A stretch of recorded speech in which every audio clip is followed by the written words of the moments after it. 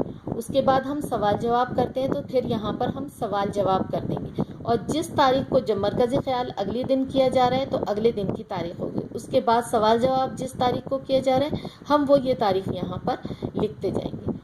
ٹھیک ہے، اب آپ اس کو اچھی طرح سے سمجھ لیں اور اب اگلا صفحہ کھولیے.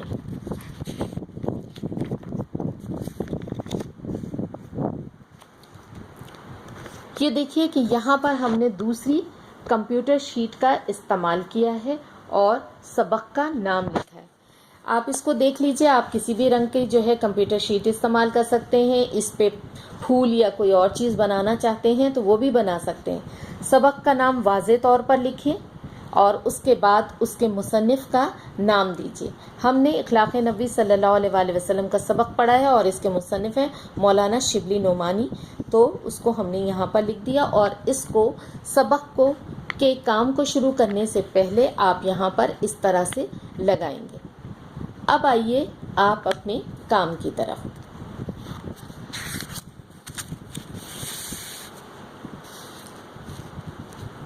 یہاں پر دیکھ لیجئے کہ آپ کو 2 مارجن کھینچنی ہے. پہلی تو جو آپ کام شروع کرنے سے پہلے یہاں پر کھینچتے ہیں، اس کے علاوہ کاپی کے دوسرے سائڈ پر بھی ایک مارجن کھینچیں گے. یہ دونوں مارجن آپ اپنے اسکیل کی چوڑائی کے حساب سے کھینچ لیں گے. یہاں پر ایک کھینچی جائے گی اور ایک اس طرف کاپی کے دوسرے حصے کی طرف آپ کھینچیں گے اور یہ کام آپ کا بالکل درمیان میں کیا جائے گا. اب آپ کو اچھی طرح سے سمجھ میں آ رہا ہوگا کہ دونوں لائنیں کس طرح سے کھینچی گئی ہیں اور بالکل درمیان میں آپ جو ہے وہ کام کریں گے. اور جب آپ کام شروع کریں گے تو اس کے ساتھ سب سے پہلے تاریخ لکھیں گے. تاریخ ہم اسلامی بھی لکھیں گے اور اردو عیسوی تاریخ میں بھی لکھی جائے گی. یہ دیکھ لیجئے کہ آج کام شروع کیا ہے تو میں نے 21 جون 2020 لکھا ہے اور اس کے بعد اسلامی تاریخ 30 شوال 1441 ہجری ہے، وہ بھی یہاں پر لکھ دی ہے. اب آ جائیے آپ کی سرخی کی طرف، یعنی ہیڈنگ. اس کو آپ کالے کٹ مارکر کے ساتھ بہت ہی نفاست کے ساتھ بالکل واضح انداز میں حروف کو بالکل بنا بنا کر ایک ہیڈنگ ڈالیں گے بالکل ٹاپ لائن پر. اس کے بعد کس مصنف کا تعارف آپ لکھ رہے ہیں اس کا نام بلو یا نیلے رنگ کے مارکر سے لکھیں گے. اور اس کے بعد اب آپ آ جائیے صفحہ نمبر 9 پر. یہ پورا کام صفحہ نمبر 9 پر موجود ہے. اس کو دیکھ کر یہاں سے آپ اتار لیں گے. بالکل کام اسی طرح کیا جائے گا جیسے آپ کی کتاب میں موجود ہے. آپ اس کو اچھی طرح سے دیکھ لیجئے کہ ہم ایک کارنر پر یا ایک طرف اس تاریخ ولادت لکھ رہے ہیں اور دوسری طرف ان کی تاریخ وفات لکھ رہے ہیں. اور اس کے بعد جو ہے آپ اس کام کو یہاں پر سے پورا اتار لیجئے. میں آپ کو کتاب میں بھی بتا دیتی ہوں تاکہ آپ کو اور اچھی طرح سے سمجھ آ جائے. یہ پورا کام یہاں پر موجود ہے اور آپ اس کو یہاں سے دیکھ کر اپنی کاپی میں اتار لیں گے. اچھا، آپ ایک اور چیز دیکھیے کہ میں نے یہاں پر چند چیزوں کو ہائی لائٹ بھی کیا ہے. آپ بھی اپنی کاپی میں ان چیزوں کو اسی طرح سے ہائی لائٹ کریں گے. یہ ہائی لائٹ کیوں کروایا گیا ہے؟ جب ہم اسکول کھلنے کے بعد آئیں گے تو اس وقت میں آپ کو اس کو تفصیل سے سمجھا دوں گی کہ یہ ہائی لائٹ کیوں کیا گیا ہے. یہ ایک اہم نکات ہوتے ہیں تاکہ جب آپ کاپی کھولیں تو آپ کی نظر بار بار ان پر پڑتی رہے اور جب یہ ہائی لائٹ ہو جاتا ہے تو ہمیں اچھی طرح سے یاد بھی ہو جاتی ہیں. اب آ جائیے آپ کام کی طرف. یہ تو میں نے آپ کو بتا دیا کہ یہ آپ کی کتاب میں موجود ہے اور آپ کو اسی طرح سے اتار لینا ہے. اس کے بعد آپ کو اس سبق کا مرکزی خیال کرنا ہے. آپ جس دن اس مرکزی خیال کو کریں گے کاپی میں اس دن آپ تاریخ ڈال لیجئے. تاریخ میں نے آپ کو بتا دیا ہے کہ آپ نے عیسوی تاریخ بھی ڈالنی ہے اور ہجری تاریخ بھی اب آپ اس کی ڈالیں گے. ٹھیک ہے. اس کے بعد اب آپ کالے رنگ کے کٹ مارکر سے مرکزی خیال کی ہیڈنگ ڈالیے اور اس کے بعد اس شعر کو آپ لکھیں گے کالے پین سے. اب آپ دیکھ لیجئے یہاں پر ایک علامت بھی دی ہوئی ہے، علامت نشانی کو کہا جاتا ہے، اور جب ہم کہیں پر شعر لکھتے ہیں تو اس طرح کی علامت ڈالتے ہیں۔ اب آپ جو ہے اس شعر کو میں آپ کو پڑھ کے بھی بتا دیتی ہوں تاکہ آپ کو اچھی طرح سے سمجھ میں آ جائے۔ ہر ایک باپ اس کی زندگی کا لاجواب ہے، حیات پاک اس کی کھلی کتاب ہے۔ اب 2 لائنوں کو آپ چھوڑیں گے، اور دیکھیے آپ میں نے اوپر سے بھی 2 لائنیں چھوڑی ہیں، پھر شعر کو بالکل درمیان میں کر کے لکھا ہے، اور اس کے بعد پھر 2 لائنیں چھوڑ کر پیراگراف بنایا ہے، اور اس کے بعد اس سبق کے مرکزی خیال کو لکھنا شروع کیا ہے۔ اب آپ دیکھیے کہ جہاں جہاں میں نے واوین کا استعمال کیا ہے، یعنی انورٹڈ کاماز کا استعمال کیا ہے، وہاں پر کالے قلم سے لکھا ہے، آپ بھی بالکل اسی طرح سے لکھیں گے۔ میں پڑھ کر آپ کو بتا دیتی ہوں کہ یہاں پر کیا لکھا ہے تاکہ آپ کو سمجھنے میں آسانی ہو جائے۔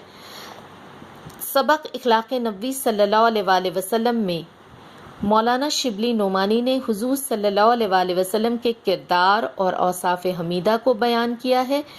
اس میں آپ نے بیان کیا ہے کہ آپ صلی اللہ علیہ وآلہ وسلم کا ہر عمل انسانیت کے لیے مشعل راہ ہے۔ آپ صلی اللہ علیہ وآلہ وسلم تمام انسانوں کے لیے رحمت ہی رحمت تھے۔ اس سبق میں آپ صلی اللہ علیہ وآلہ وسلم کی اخلاقی خوبیوں کو اجاگر کیا گیا ہے، کیونکہ آپ صلی اللہ علیہ وآلہ وسلم تمام تر خوبیوں کے ایسے نمونہ تھے کہ جس کے بارے میں شاعر کہتا ہے کہ پھر دوبارہ سے شعر آ گیا، اور دیکھیے اس کو پھر بالکل درمیان میں کر کے اتارا گیا ہے اور ایک لائن چھوڑ دی گئی ہے تاکہ شعر واضح طور پر نظر آئے، اور اس کے بعد کا جو پیراگراف ہے اس کو بھی لکھنے سے پہلے ایک لائن کو چھوڑ دیا گیا ہے۔ تیری صورت، تیری سیرت، تیرا نقشہ، تیرا جلوہ، تبسم گفتگو، بندہ نوازی، خندہ پیشانی۔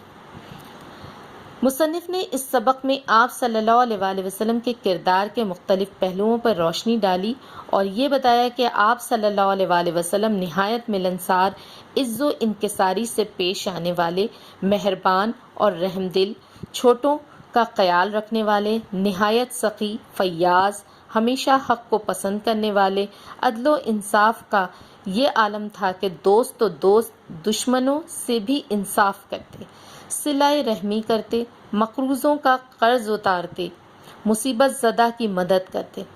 غرض زندگی کے ہر معاملے میں آپ صلی اللہ علیہ وآلہ وسلم کا اخلاق بہترین نمونہ ہے۔ مختصر یہ کہ آپ صلی اللہ علیہ وآلہ وسلم کے اخلاق و کردار کے ذریعے ایک انسان، خاص طور پر امت محمدی،